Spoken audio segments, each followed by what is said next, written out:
دخلوا حياتنا عشان يأذونا، عشان ياخدوا مننا وما فيش يدونا.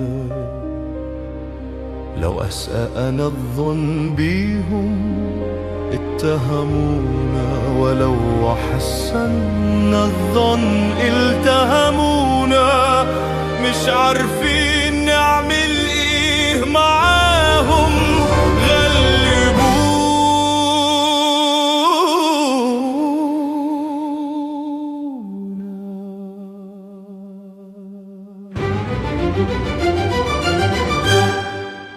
ناس دخلوا حياتنا عشان يأذونا، يضحكوا في وشنا وفي غيابنا يختابونا.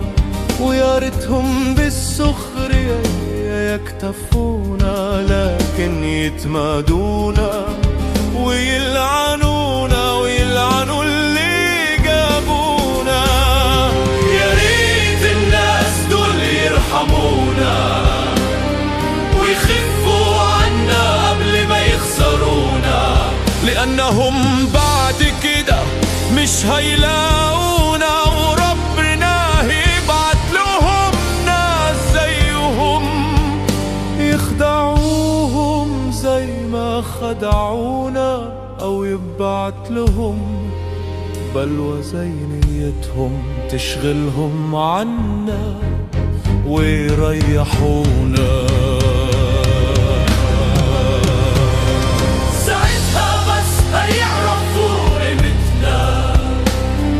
ساعتها بس هيفتكرونا، واحب اقول لهم لما يسيبونا ريحتونا.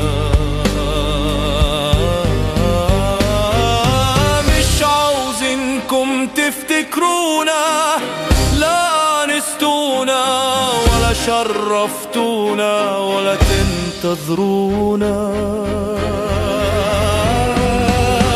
هتوحشوا